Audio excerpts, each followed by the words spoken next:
مرحبا وأهلا وسهلا فيكم. I hope you're well and having a wonderful day. In this session, we'll be talking about the future tense in Levantine Arabic. The future tense in Levantine Arabic, in terms of the conjugation, is absolutely the same as the be prefix in the present tense, just without the be conjugation. The future tense in Arabic is always represented with a prefix rah or ha if people wanting to shorten a bit further. So both of these are absolutely the same, and both of these will indicate to will. And both of these prefixes will refer to will doing something. Great. As you see here on the right hand side, this is the be prefix present tense conjugation, and the be prefix present tense conjugation here is highlighted in color red, just to highlight a little bit more and for you to spot what is the prefix and what is the suffix and what is the verb. So ktob is the verb, and ba, anything at the beginning of a verb, is called a prefix, and anything comes at the end of a verb is called a suffix. Now I'm going to read the conjugation for you. Biktob, I write. Btiktob, you masculine write. Btiktubi, you feminine write. Bniktob, we write. Btiktubu, you group of people write. Byktob, he writes. Btiktob, she writes. Byktubu, they write. Compare to the other side with the future tense in Levantine Arabic. As you see here, the prefix for the present tense, which here as well are highlighted in red, just to keep with the same theme and to tell you that actually they're absolutely the same, except with I first person. Here, instead of ba, they ended up adding an a, because we said we delete the ba completely, then therefore people would need to add an extra vowel for them to be able to pronounce it easily. The future tense prefix is either rah or ha. Rah or ha, both are the same. There's no difference between them. The simple answer for it is sometimes people tend to shorten. So instead of saying rah, they say ha. It's absolutely up to you. And we don't know which one is more popular. It depends on people. Sometimes people use one, sometimes people use both. Sometimes people use ha rather than rah, and so on.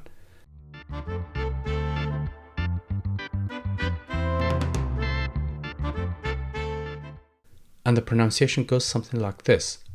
راح اكتب, راح تكتب, راح تكتبي, راح نكتب, راح تكتبوا, راح يكتب, راح تكتب, راح يكتبوا.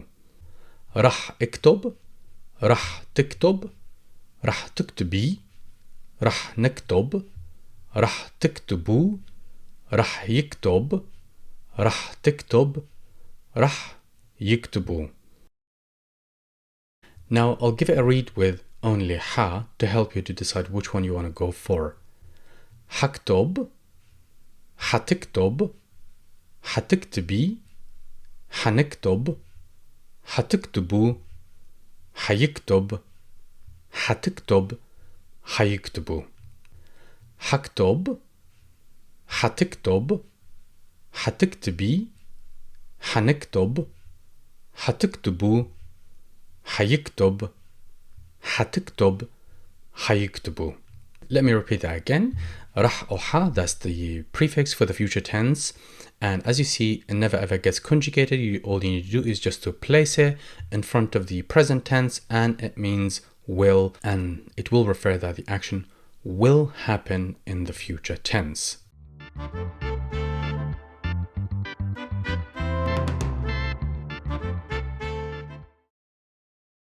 Now let's have a look at some of the uses for the future tense. So we use it to express beliefs about the future. For example, بكرة راح يكون يوم حلو. بكرة راح يكون يوم حلو. راح is will. بكرة راح يكون يوم حلو. بعتقد إنه البرازيل راح تربح كأس العالم. بعتقد إنه البرازيل راح تربح كأس العالم. أنا متأكد إنه راح تستمتع بالفيلم. أنا متأكد إنه راح تستمتع بالفيلم. أنا متأكد إنه راح تستمتع بالفيلم. Our second use, we would use it to mean want to or be willing to. بتمنى إنه راح تجي على الحفلة. بتمنى إنه رح تجي ع الحفلة. جورج بيقول إنه رح يساعدنا.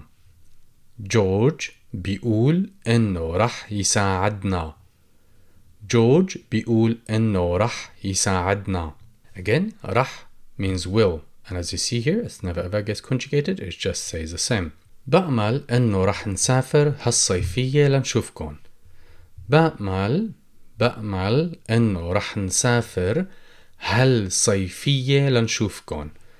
بأمل إنه رح نسافر هالصيفية لنشوفكن.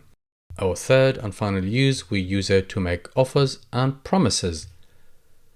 رح شوفك بكرة. رح شوفك بكرة. Talking to feminine. رح شوفك بكرة. رح شوفك بكرة. رح نبعت لك إيميل. رح نبعت لك إيميل. Talking to a guy. Talking to masculine. رح نبعت لك إيميل. رح نبعت لك إيميل. رح نحجز الطيران بكرة. رح نحجز الطيران بكرة.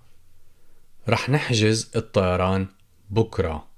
رح يكون تم في الاجتماع.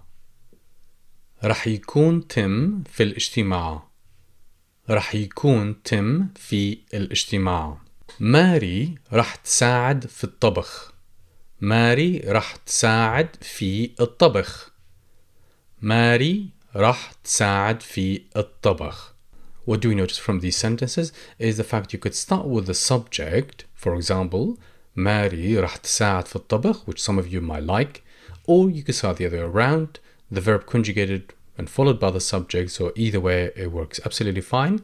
But from practice, most students tend to start with the subject, followed by the verb conjugated with the future tense, followed by the object or the remaining of the sentence.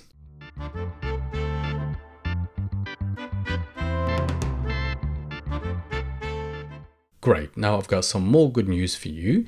You can make the future tense by using the simple be prefix present tense.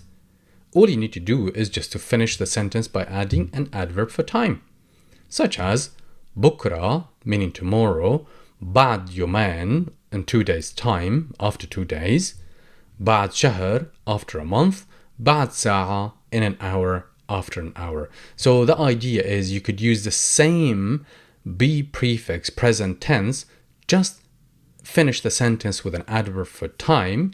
If you think that the future tense is a little bit difficult and you're finding it hard to understand it, you could keep the same. Just finish the sentence with an adverb for time. See these examples. بشوفك بكرة. بشوفك بكرة, which means I'll see you tomorrow. بشوفك بكرة, and here the verb is conjugated with a be prefix present tense and without رح. But the overall meaning, it means I will see you tomorrow.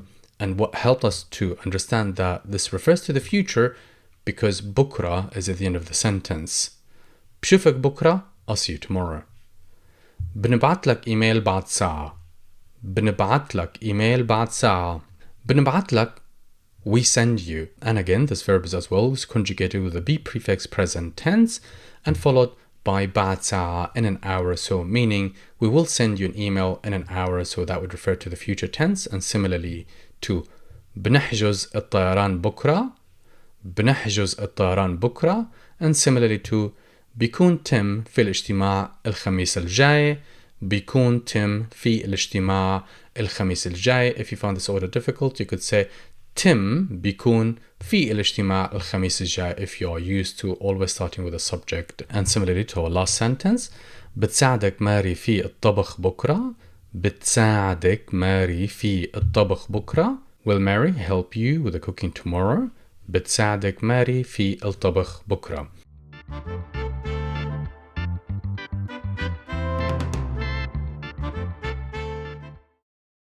Let me wrap this all together again. The future tense in Levantine Arabic, it is absolutely the same like in any other language.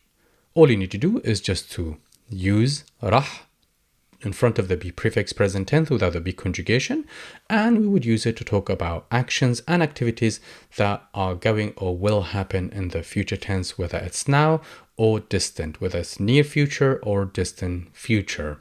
The other good news is about the future tense in Arabic, that you are able to use the same be prefix present tense, and all you need to do is just to end it with an adverb for time that refers to the action is going to happen in the future, like bukra tomorrow, ba'd yomain in 2 days time, ba'd shahr after a month, ba'd sa'a after an hour. True, the conjugation is still in the present tense, but when ending a sentence with an adverb for time that refers to the future, then the overall meaning, it refers that this action will happen in the future tense. Great guys, and with that I'll end today's session. Thank you all very much for watching. Hope you enjoyed it and found it helpful. Till next time, stay safe. Ma'as salama.